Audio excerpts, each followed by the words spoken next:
শীতটা বেশ জাঁকালো। গায়ের হাড়গুলো সব ঠকঠকিয়ে কেঁপে কেঁপে উঠছে। ওরে বাবা, মনে হচ্ছে সেই ঠকঠকানির আওয়াজ বাইরে থেকেও লোকে শুনতে পাবে।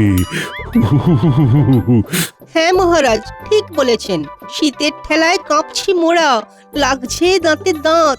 সারাক্ষণ উনুন জেলে পোহাতে হবে হাত। বেশ বলেছো। হ্যাঁ মহারাজ, হ্যাঁ, এমন শীত এই রাজ্যে বহু বছর বাদে পড়লো। চারিদিকে শুধুই কুয়াশা, রোদ যেন উবে গিয়েছে। এমন শীতের সকালে ঘুম ভাঙতেই চায় না। তবে চারিদিকে কুয়াশাচ্ছন্ন হওয়ায় মন্ত্রীমশাইয়ের বেশ টুকটাক করে এদিক সেদিক থেকে জিনিস সরাতে সুবিধেই হচ্ছে, তাই না? তুমি আর কথা বলো না গোপাল, তোমার যা ঘুম, যত রাজ্যের অলসতার ধুম। তা মন্ত্রীমশাই কিন্তু এই শীতেও ওনার বদভ্যাসটা ঠিক জারি রেখেছেন। আচ্ছা মন্ত্রীমশাই, ওই সময়ে রাস্তায় বোধহয় আপনি আর ফুলচোরেরাই থাকেন না? দেখুন মহারাজ, দেখুন, গোপাল কিন্তু আমায় অপমান করছে। আমার একটা মান সম্মান আছে। তোমরা আবার খামোখা বাঘ বিতণ্ডায় জড়াচ্ছ কেন? হ্যাঁ ঠিকই তো। ঠান্ডাকালে মিছিমিছি সভার পরিবেশ গরম করে লাভ আছে? আসলে মন্ত্রীর মান সম্মানটা ঠিক চোখে পড়ে না, কারণ যা যা সব কাণ্ড ঘটিয়েও রাজসভায় ফিরে আসেন। ভালো হচ্ছে না কিন্তু গোপাল, নিজেকে বেশি চালাক ভেবো না। মহারাজ, একটা জরুরি কথা মনে পড়ল। রাজ্যের দক্ষিণ দিকে নদীর ধারেই আমার যে বাগানটা রয়েছে, সেইখানে বড়ই বাঁদরের উপদ্রব হয়েছে। প্রচুর ক্ষয়ক্ষতিও হচ্ছে। সে কি? না না না না না না, আমাদের রাজ্যের প্রাকৃতিক সম্পদকে মোটেই নষ্ট হতে দেওয়া যাবে না। আমি লোক দিচ্ছি, তুমি বাগানটাকে পরিষ্কার করিয়ে নাও। ওই বাগানের আমগুলো সেরা। হ্যাঁ, গ্রীষ্মকালে ওই আমের শরবত খেয়ে মন পুরো জুড়িয়ে যায়। মহারাজ, আপনি যা বলবেন। এই শীতে মনে বড্ড বনভোজন করার স্বাদ জেগেছে। কত বছর হলো চুটিয়ে বনভোজন করি না। মহারাজ, বনভোজনে গোপাল গেলে খুবই মুশকিল, কারণ ও তো একাই সবার খাবার শেষ করে দেবে। আহা, গোপাল না গেলে চলবে কি করে? বনভোজনের আয়োজন গোপাল ছাড়া সম্পূর্ণ বৃথা। সব খাবার হবে শেষ, আমরা করব হাপিত্যেশ। হ্যাঁ হ্যাঁ মন্ত্রীমশাই, আমি তো একাই খাই, আর আপনি তো পাড়ার লালু ভুলুর মতো শুধু গন্ধ শোকেন। আবার ঝামেলা? তা মহারাজ, ওই বনভোজনটা কি রাজ্যের ভিতরেই হবে না বাইরে কোথাও? রাজ্যের ভিতরেই করার কথা ভাবতে হবে, কারণ রাজকোষে যে টানাটানি চলছে। মহারাজ, আমরা তো বনভোজন রাজ্যের বড় মাঠেই করতে পারি, নির্ঝঞ্ঝাটে হাত পা ছড়িয়ে করা যাবে। মন্ত্রী মশাই একদম ঠিক কথা বলেছেন। এতে আমাদের রাজ্যের বাইরে না গিয়েই কম খরচে বনভোজন হয়ে যাবে।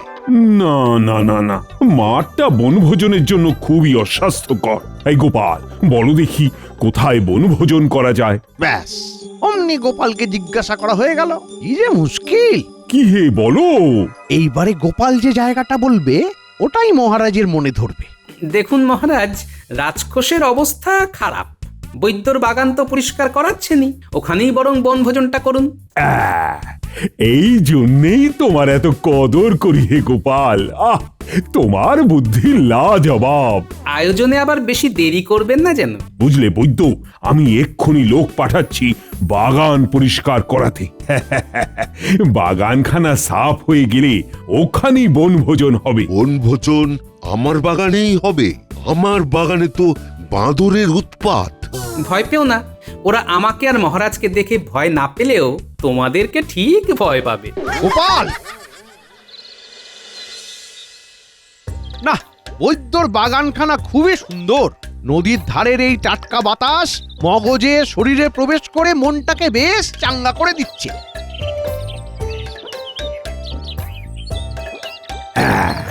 এই একটা কথার মতো কথা বলেছ মন্ত্রী। আসলে টাটকা বাতাস আর সুস্বাদু খাবারের ঘ্রাণ মানুষের মনকে ফুরফুরে করে তোলে। টাটকা বাতাস আর লুচি তরকারির ঘ্রাণ খাওয়ার জন্যে মনটা করছে অঞ্চন অঞ্চন। সত্যি ছাকা তেলে লুচি ভাজার গন্ধটা যত পাচ্ছি তত খিদে পাচ্ছে। শোনো মন্ত্রী, শোনো গোপাল, গাদাখানে খালি না খেয়ে মন প্রাণ ভরে তাজা বাতাসে শ্বাস প্রশ্বাস নাও, যাতে মাথাটা আরো খোলে। মহারাজ সাবধান, মন্ত্রী বেশি পরিমাণে শ্বাস নিলে কিন্তু বদবুদ্ধি দ্বিগুণ হয়ে যেতে পারে।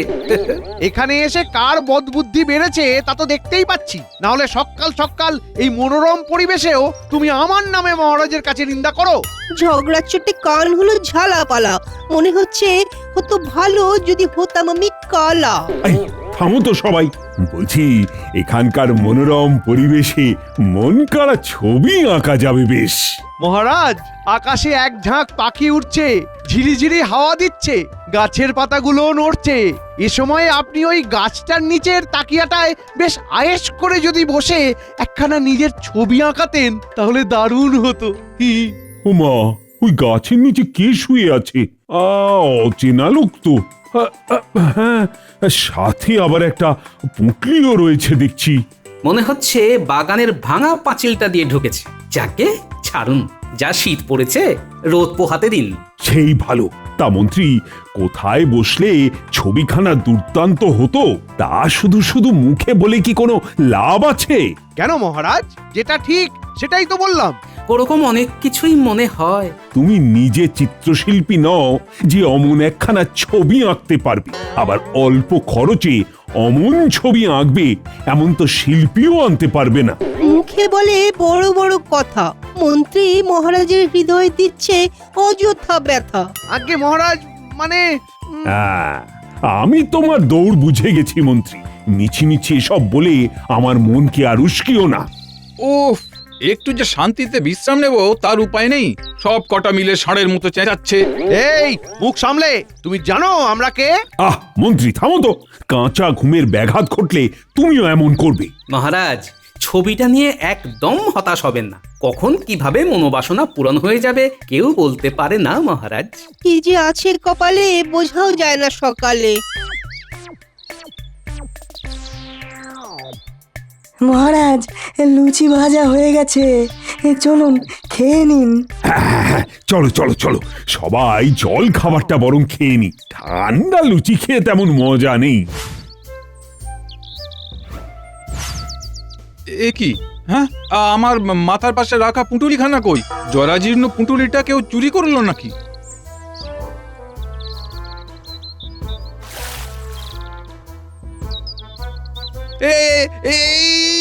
এ কি আমার পুঁটুলিটা? হায় হায় হায়, একে তো মেলায় কোনো আয় করতে পারিনি, তার উপরে বেটা বজ্জাত বাঁদরটা পুঁটুলিটা জলে ফেলে দিল।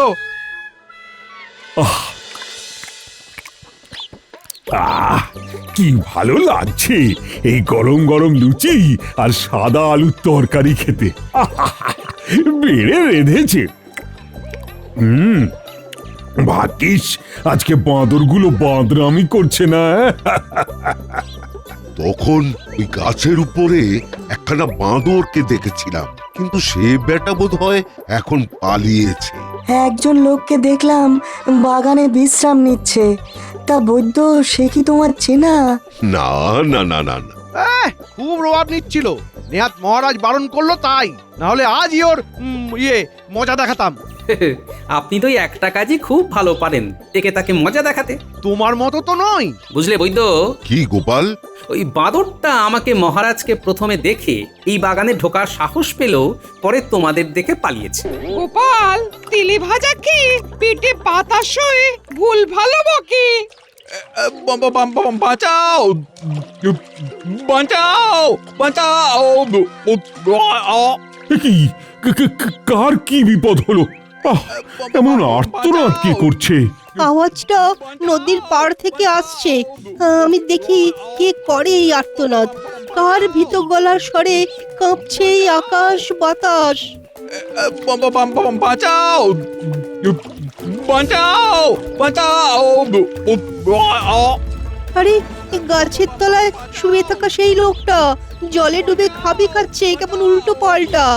কি বলছো? জলে পড়ে গেছে? বাঁচাও! বাঁচাও বাঁচাও মহারাজ শিগগিরই বাঁচান তাকে, না হলে আস্ত প্রাণটা যাবে জল ঢুকে পেটেও নাকে। আহ, এভাবে তো আর লোকটাকে মরতে দেওয়া যায় না। কে কিভাবে ওকে বাঁচাতে পারবে বলো? এই তাকিয়াটা ভাসিয়ে দিলে কেমন হয়? ভেলায় চড়ার মতন ভেসে আসতে পারবে। না না, লোকটা তো সাঁতারই জানে না, তার পক্ষে তাকিয়ায় উঠে আসা অসম্ভব। ওহ, এখন কি উপায় আছে গোপাল? আহাহাহা, চোখের সামনে লোকটাকে মরতে দেখবো নাকি? ভয় নেই মহারাজ, নদীর জল তেমন গভীর নয়। কিভাবে বাঁচাবে লোকটাকে? আমি এই তাকিয়া নিয়ে নিজে সাঁতরে তার কাছে যাচ্ছি। ভরসা রাখুন, ঠিক উদ্ধার করে আনবো। দেখো গোপাল, দেখো তোমার ওই বপু নিয়ে আবার তাকিয়ায় বসতে যেও না, তাহলে তাকিয়াটা আরো ভেঙে যাবে। আমি বসলে তো তাও একটু ভেসে ভাঙবে, আর আপনি বসলে তো ভাসবেই না মন্ত্রী মশাই।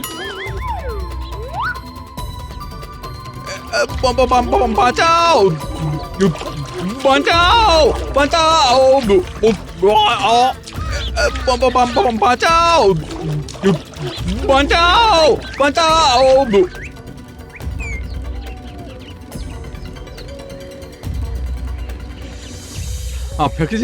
আপনাকে যে কি বলে ধন্যবাদ দেব, আপনি না থাকলে আজকে বাঁচতেই পারতাম না।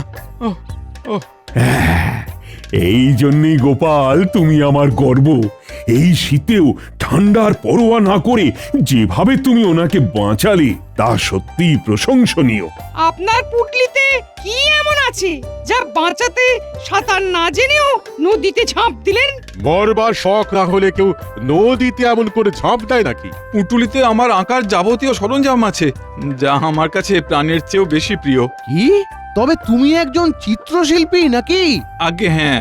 মহারাজ, এ তো মেঘ না চাইতেই জল। করবেন নাকি আপনার মনোবাসনাটা পূরণ? ওমা, তুমি চিত্রশিল্পী? বাহ বাহ বাহ! তা তুমি কি আমার একখানা ছবি এঁকে দিতে পারবে? গোপাল এই শিল্পীকে দিয়ে ছবি আঁকিয়ে নেওয়ার আগে আমাকে একে হাত করতেই হবে। কি মন্ত্রী, তুমি এবারে কিছু বলো। মন্ত্রী মনে কষছে ছক, তাই করছে না আর বক বক। বিনা পারিশ্রমিকে মহারাজের সুন্দর একখানা ছবি আঁকাতে পারলেই হলো। এক কাজ করি, আমি বরং একে আমার বাড়ি নিয়ে যাই। কি এত ভাবছো বলো তো মন্ত্রী? মহারাজ বলছি কি, এই তো একটা দুর্ঘটনা ঘটতে যাচ্ছিল। এক কাজ করি না কেন, ওকে বরং আমার বাড়ি নিয়ে গিয়ে আগে একটু সুস্থ করে তুলি। ওমা, তুমি বলছো বাড়ি নিয়ে যাবে? আগে হ্যাঁ মহারাজ, কালকে বরং ও সকাল সকাল এসে আপনার সাথে আঁকার কথাটা বলে নেবে। তা ঠিক, ওর একটু বিশ্রামও দরকার। হ্যাঁ মহারাজ। আর গোপাল, এদিকে রান্না বান্না হয়ে গেলে তুমি আমার বাড়িতে একটু খাবার পাঠিয়ে দিও, কেমন? হ্যাঁ হ্যাঁ হ্যাঁ মন্ত্রী, খাবার নিয়ে একদম চিন্তা করো না, তুমি আগে ওকে দেখো। ব্যাপারখানা কি, মন্ত্রী তো এত পরোপকারী নয়, নিশ্চয়ই কোনো ধান্দা আছে।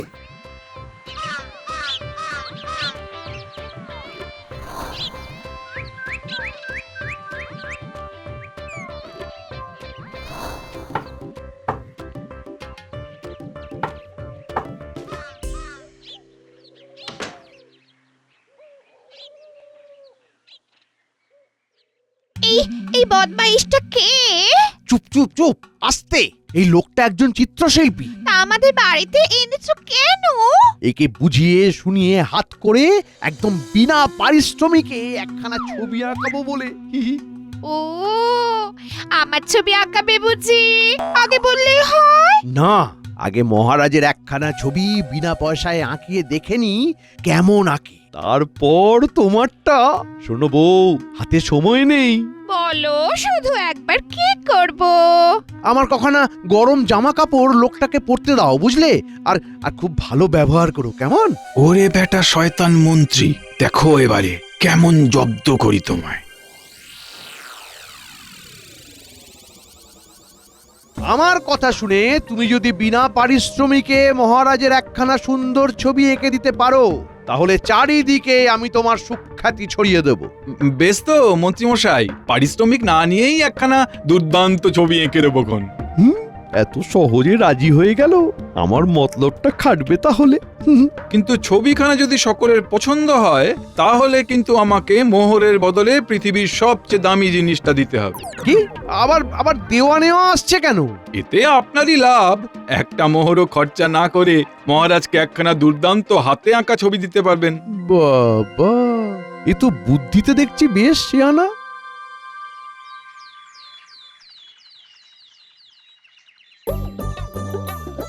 কি গো, বলি রাজ দরবারে যাবে না? এত বেলা পর্যন্ত নাক ডাকিয়ে ঘুমোচ্ছ? না, ও সভাকবি আর বিজ্ঞানীকে বলা আছে তেমন কিছু ঘটলে বাড়িতে ঠিক খবর দিয়ে যাবে। বাবা, বলি এমন ভাব করছো যেন তুমি নবাব। বুঝতে পেরেছি, ওই কালকের বনভোজনে আজ্ঞাদা গিলে কুটে পেট খারাপ করেছো। বনভোজন করে যদি পেট খারাপই না হয় তাহলে আর বনভোজন করার মানেটা কি শুনি? নোলার জুড়োয় না। আমাকে ঘুমোতে দাও তো, মেলা ফ্যাচ ফ্যাচ করো না।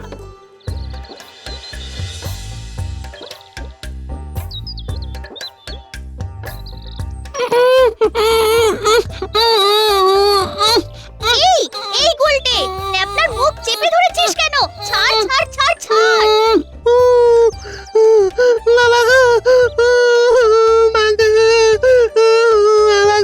এই কি করছিস কি তোরা?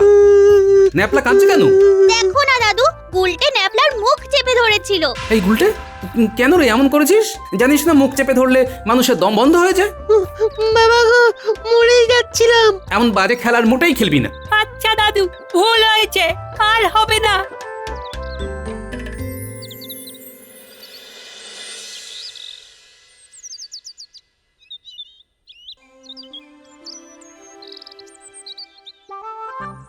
কি শিল্পী, আমার ছবি আঁকবে তো? কেন আঁকবে না মহারাজ? আমার কথায় ও একটা মোহরও না নিয়ে আপনার ছবি এঁকে দেবে। ও বাবা বাবা বাবা, তাই নাকি? মহারাজ, ছবিটা ভালো লাগলে আমাকে একটা মোহরও না দিয়ে আপনি কেবল পৃথিবীর সবচেয়ে দামি জিনিসটা দেবেন, তাহলেই হবে। হ্যাঁ, সেটা আবার কোন জিনিস? বললে বিনা মোহরে আঁকবে, এদিকে সব থেকে দামি জিনিস চাইছো। মহারাজ, জিনিসটি গুরুত্বের দিক থেকে সবচেয়ে মূল্যবান, কিন্তু দেওয়া যায় সম্পূর্ণ বিনা খরচেই। এ আবার কেমন কথা? আচ্ছা, আগে আঁকো তো দেখি। দুর্দান্ত, দুর্ধর্ষ। চমৎকার ছবি। অসাধারণ হয়েছে। আমাকে আমাকে দাও এই ছবিখানা। আগে না, আগে আপনি আমাকে পৃথিবীর সবচেয়ে দামি জিনিসটি হাতে তুলে দিন, তারপরেই আমি আপনাকে এই ছবিটা দেব। মন্ত্রী, উপায় বার করো। কি সেই জিনিস শিল্পী? জল, শস্য? আগে না, জল এবং শস্য ছাড়াও মানুষ কিছুদিন বাঁচতে পারে, কিন্তু এই জিনিসটি ছাড়া বাঁচা একেবারেই অসম্ভব। যা বুঝছি, গোপাল ছাড়া এই পরিস্থিতি থেকে আমার দরবারে উপস্থিত কোনো পারিষদই উদ্ধার করতে পারবে না। এই সভাকবি, যাও যাও যাও, শিগগিরই গোপালকে খবর দাও।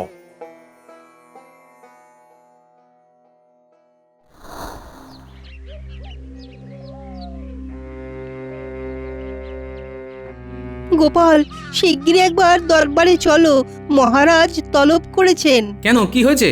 আজকে তো চিত্রশিল্পী মহারাজের একখানা দারুণ ছবি এঁকে দিয়েছেন, কিন্তু তার বদলে উনি মোহর না চেয়ে পৃথিবীর সব থেকে দামি জিনিসটি চাইছেন। ও বাবা, তাই নাকি? তা কি দিলেন মহারাজ? ওনাকে শস্য, জল সবকিছুই পৃথিবীর দামি জিনিস হিসাবে দেওয়া হলেও উনি সেই সব জিনিসকে দামি জিনিস হিসেবে মানতে অস্বীকার করেছেন। আচ্ছা, তাহলে উনি কি বলছেন? উনি বলছেন সেই দামি জিনিসটা ছাড়া নাকি বাঁচা প্রায় অসম্ভব। বলো কি, জলকেও জীবন ধারণের জন্য দামি জিনিস হিসাবে মানতে চাননি? আচ্ছা, তুমি যাও, আমি আসছি।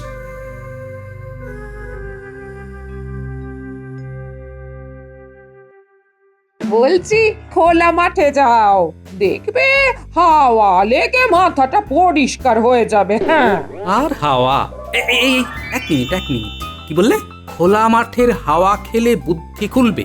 হ্যাঁ গো, বলি এই বুড়ো মাঠে গেলে হাওয়ায় তোমার চুল না উড়লেও মাথাখানা ঠিক খুলবে। হাওয়া হাওয়া, আচ্ছা তখন ন্যাপলার মুখ চেপে ধরাতে ওর শরীরে হাওয়া ঢুকছিল না, যার জন্য ও হাঁসফাঁস করছিল। তা নিঃশ্বাস না নিয়েই ভূতেরাই কেবল থাকতে পারে, মানুষ কি পারে? হ্যাঁ? তবে কি এই পৃথিবীতে হাওয়াই সব থেকে জীবন ধারণের জন্য দামি জিনিস?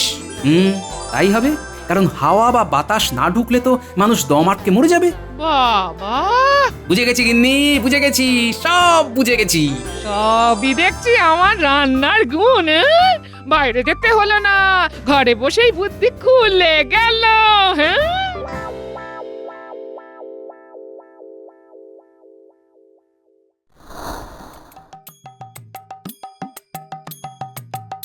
গোপাল, তুমি এসেছো। আমায় দয়া করে উদ্ধার করো গোপাল। চিন্তা করবেন না মহারাজ, আমি আছি তো। এসেছে গোপাল, মহারাজের ফেরাতে কপাল। এই নাও, থলে ভর্তি করে তোমায় পৃথিবীর সব থেকে দামি জিনিসটা দিলাম। এবারে মহারাজের ছবিখানা দিয়ে তোমার কথা রাখো দেখি। এমনটাই তো চাইছিলাম, আপনার জবাব নেই মশাই। ধন্যবাদ, ধন্যবাদ। এটা কি হলো? ফাঁকা থলেতে কিভাবে পৃথিবীর সব থেকে দামি জিনিস থাকতে পারে শুনি? ব্যাপারটা কি হলো? আরে ছাড়ো, ছাড়ো, কি মন্ত্রী মশাই, ছাড়ো আমায়, ছাড়ো, লাগছে এই, তো? ছাড়ো। দম বন্ধ হয়ে যাচ্ছে, হাঁসফাঁস ছাড়ো। করছেন? হ্যাঁ, এইটাই হচ্ছে আসল কথা। আপনার নাক গলা টিপে ধরলে আপনি দম আটকে মরে যাবেন। দেখুন, দেখুন মহারাজ, দেখুন গোপাল প্রকাশ্যে খুন করছিল আমায়। খুনে গোপাল, একটা খুনে গোপাল। অতটাও মন্দ নয় গোপালের কপাল। হচ্ছেটা কি? আমাকে একটু বুঝিয়ে বলো না গোপাল। তাহলে শুনুন, এই পৃথিবীর সব থেকে দামি জিনিসটা হলো হাওয়া বা বাতাস। কি? পৃথিবীর সব থেকে দামি জিনিস হাওয়া বা বাতাস? যা পারছো বলছো? হ্যাঁ, আর একটু হলেই তো হাওয়ার অভাবে আপনি দম বন্ধ হয়ে এই পৃথিবী থেকে হাওয়া হয়ে যাচ্ছিলেন মন্ত্রী মশাই। আশা করি এবারে টনকটা নড়েছে। হ্যাঁ, বাবা গো, আর একটু হলেই প্রাণটা যাচ্ছিল। ও হাওয়া বাতাসই সব। হ্যাঁ, হাওয়া বাতাসই সব। হাওয়া বাতাস ছাড়া বাড়তে থাকবে এই পৃথিবীতে অসংখ্য মানব সব।